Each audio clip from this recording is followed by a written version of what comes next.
Morning दोस्तों, बहुत स्वागत है आपका डेली करंट अफेयर्स के आज की वीडियो में। और आज बात करने वाले हैं अपन 28 नवंबर 2020 के करंट अफेयर्स की। चलिए सबसे पहले देखते हैं पिछले वीडियो का हमारा क्वेश्चन ऑफ द डे। तो पिछले वीडियो में आपसे पूछा गया था कि इसकी टीम का नदी किस देश की नदी है। तो इसका सही आंसर क्या हो जाएगा आपका, रूस। अब ये नदी चर्चा में क्यों थी, क्योंकि इसका जो पानी का रंग था वो बदल रहा था। पानी का रंग कैसा हो गया था इसका, अभी लाल। और ये क्यों हो रहा, क्योंकि जिस शहर के किनारे, जिस शहर के आसपास ये नदी है, वो रूस का एक औद्योगिक शहर है। और औद्योगिक शहर होने का मतलब वहाँ पे फैक्ट्रीज भी हैं, प्लांट्स भी हैं, बहुत सारे कारखाने हैं। ठीक, अब उन कारखानों से जो निकलने वाला वेस्टेज है, जो केमिकल वेस्टेज है, खास करके जो तरल पदार्थ जो वेस्ट है, तो उसकी वजह से, अज्ञात केमिकल की वजह से इस नदी का पानी लाल हो रहा था। ठीक, ये अभी तक वहाँ जो वैज्ञानिक जिन्होंने उस पर रिसर्च किया अभी तक, उसकी खोज ये है कि एक अज्ञात केमिकल की वजह से इस नदी के पानी का रंग बदल रहा है। ठीक है, तो इसलिए ये नदी चर्चा में थी। इसकी टीम का, इस नदी का नाम है। ठीक, तो कहाँ की, रूस की। चलिए बात करते हैं आज की वीडियो नए जो करंट अफेयर है उसका। तो आज सबसे पहला क्वेश्चन है, भोपाल में भारत बायोटेक की वैक्सीन का ट्रायल शुरू किया गया। अब भारत बायोटेक, ठीक, इन्होंने कौन सी वैक्सीन बनाई है, तो कोवैक्सीन इसका नाम है। ये आप देख पा रहे हैं इमेज में, कोवैक्सीन। अब इसके 1000 डोज भोपाल भेजे गए हैं। किसके लिए, तो ट्रायल्स के लिए। और इन पे ट्रायल की मंजूरी मिल चुकी है इनको। ठीक है, तो निर्माण किसने किया इसका, तो भारत बायोटेक ने। किसका, कौन सी वैक्सीन है, तो कोवैक्सीन। इसका जो ट्रायल हो रहा है वो भोपाल में शुरू होगा, और भोपाल है मध्य प्रदेश की राजधानी। चलिए बढ़ते हैं आगे। अगला है आपका कि प्रधानमंत्री नरेंद्र मोदी ने तीसरी वैश्विक अक्षय ऊर्जा निवेश बैठक का 2020 का उद्घाटन किया है। ठीक है, अब ये अक्षय ऊर्जा क्या होती है, इसको हम इंग्लिश में क्या बोल सकते हैं, तो इसको बोलते हैं हम रिन्यूएबल एनर्जी, या इसको और हम कहें तो नवीकरणीय ऊर्जा।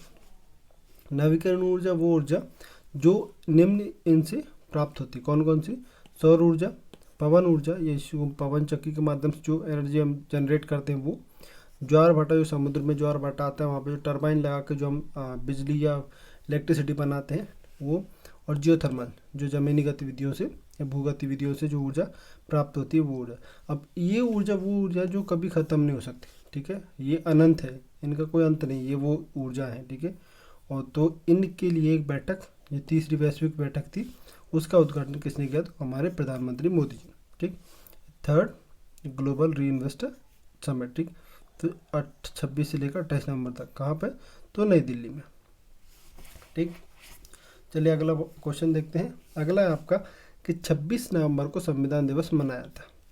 जैसा कि हम जानते हैं कि भारत में हम 26 नवंबर को मनाते हैं क्या, हमारा संविधान दिवस। और क्यों मनाते हैं, क्योंकि 26 नवंबर 1949 को हमने संविधान सभा द्वारा जो संविधान बनाया गया था उसको हमने अपनाया था। ठीक है, जिसको और आसान भाषा में कहें तो अंगीकृत किया था। ठीक, एक्सेप्ट किया था कि ये हमारा संविधान है। ठीक है, ये कब की बात है, 26 नवंबर की 1949 की।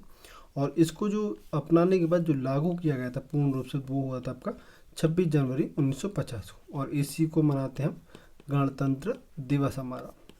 ठीक, तो 26 नवंबर को क्या मनाते हैं हम, संविधान दिवस, क्योंकि इसको 26 नवंबर 1949 को संविधान सभा द्वारा अपनाया गया था। ठीक, बात करें इस वर्ष की विषय की, 2020 का जो विषय रखा गया है इसको सेलिब्रेट करने का, तो वो था कि विधायिका, कार्यपालिका और न्यायपालिका के बीच सामंजस्यपूर्ण समन्वय एक जीवंत लोकतंत्र की कुंजी है। ठीक है, जो 3 मेजर हमारे पोर्शन होते हैं संविधान के, एक विधायिका हो गई आपकी, दूसरी कार्यपालिका और तीसरी न्यायपालिका, इन तीनों के बीच का जो गठबंधन है, जो काम करने की शक्ति है, जो सामंजस्य, वो जितना बेहतर होगा उतना लोकतंत्र को बढ़ावा मिलेगा या उतना लोकतंत्र मजबूत होगा। ठीक है, तो ये इसका इस वर्ष की थीम रखी गई थी। 26 नवंबर 2020 को हमने मनाया संविधान दिवस। ठीक, हर वर्ष मनाते हैं। और जो संविधान निर्माता थे उनमें सबसे जो महत्वपूर्ण नाम है वो आता हमारा डॉक्टर भीमराव अम्बेडकर साहब का। ठीक है, तो 26 नवंबर को मनाते हैं हम क्या, कॉन्स्टिट्यूशन डे इंग्लिश में हम इसको कह सकते हैं। ठीक है, संविधान यानी कि कॉन्स्टिट्यूशन। ठीक, चलिए बढ़ते हैं आगे। अगला है आपका कि भारत और फिनलैंड के बीच पर्यावरण संरक्षण और जैव विविधता के क्षेत्र में ज्ञापन पर हस्ताक्षर हुए हैं। यानी कि इसको क्या बोलते हैं हम, MOUs, मेमोरेंडम ऑफ, ठीक, स्टैंडिंग, अंडरस्टैंडिंग। MOU बोलते हैं ज्ञापन ऑफ हस्ताक्षर, जो दो देशों के बीच जो अग्रीमेंट होते हैं किस चीज़ को लेकर, उसको MOUs बोला जाता है। ठीक।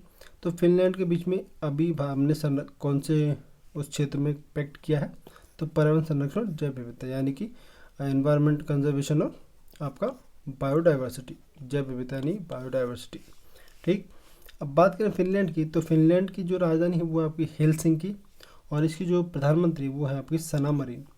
सना मरीन सबसे युवा महिला प्रधानमंत्री या महिला लीडर एक तरीके से है, जो किसी भी देश की सबसे युवा प्रधानमंत्री बनी है। ठीक, फिनलैंड की ही। और ये जब ये प्रधानमंत्री बनी तो इनकी आयु लगभग थी आपकी 35 वर्ष। ठीक, 35 से 36 वर्ष, तो इस उम्र में है प्रधानमंत्री बनी है कहाँ की, फिनलैंड की। मुद्रा क्या है फिनलैंड की, तो यूरो। राजधानी याद रखेंगे हेलसिंकी। ठीक है। अब ये है आपका जो अभी समिट जिस भी दौरान में ये संरक्षण या आपने पैक्ट किया है इनके साथ। ठीक है। अब ये है आपका मैप में फिनलैंड। ठीक, ये यूरोप महाद्वीप का एक देश है। ठीक, इधर आपका स्वीडन से लगता है और ये वाला हिस्सा लगता है आपके इसका रशिया से, और ऊपर लगा है ये नॉर्वे से। ठीक, और फिनलैंड और आपके स्वीडन के बीच में कौन सी खाड़ी है, तो बोथनिया की, यानी गल्फ ऑफ बोथनिया इसको बोला जाता है। चलिए बढ़ते हैं आगे। अगला आपका केंद्रीय खाद्य प्रसंस्करण मंत्री नरेंद्र सिंह तोमर ने पंजाब राज्य के कपूरथला जिले में एक मेगा फूड पार्क का उद्घाटन किया। ठीक है। तो ये कहाँ, ये हैं आपके केंद्रीय खाद्य प्रसंस्करण मंत्री नरेंद्र सिंह तोमर जी, और इन्होंने फूड पार्क का जो उद्घाटन किया वो कहाँ, कपूरथला में। ठीक।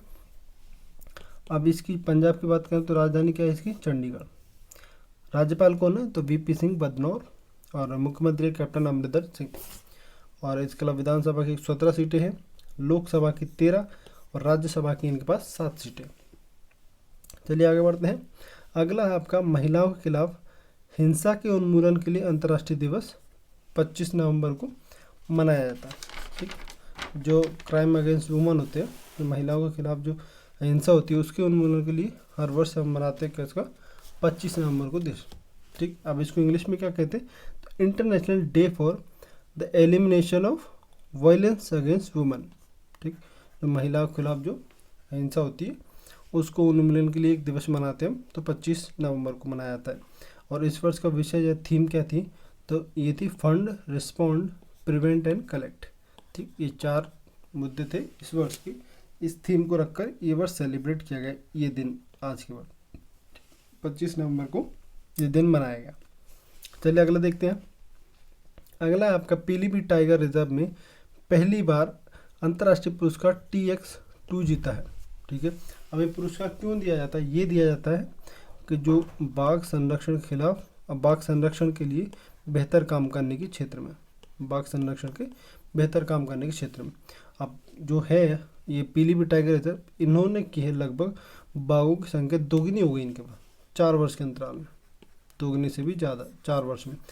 जो यहाँ पर 2014 का जो सर्वे था उसके साथ 25 बाघ थे, और 2018 के सर्वे में यहाँ पर हो गए 65 बाघ लगभग, यानी कि ये संख्या लगभग दोगुने से भी ज़्यादा हो गई। ठीक, तो इस बेहतरीन काम के लिए इनको दिया गया कौन सा पुरस्कार, अंतर्राष्ट्रीय पुरस्कार हो TX2। ठीक, पीलीभीत टाइगर रिजर्व की बात करें तो ये कहाँ पर आपका, उत्तर प्रदेश। उत्तर प्रदेश की राजधानी क्या आपकी, लखनऊ। राज्यपाल आनंदीबेन पटेल, योगी आदित्यनाथ CM है।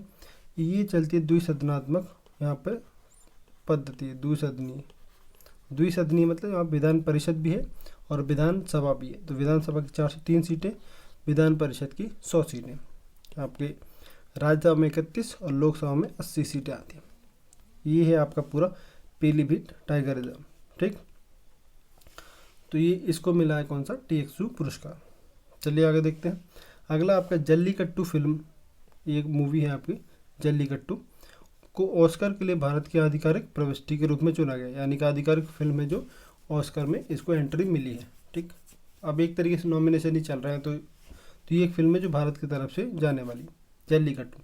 अब एक मलयालम भाषा की फिल्म है, इसके डायरेक्टर कौन है, तो लीजो जोस पेलेसरी। ठीक, तो ये इसके डायरेक्टर।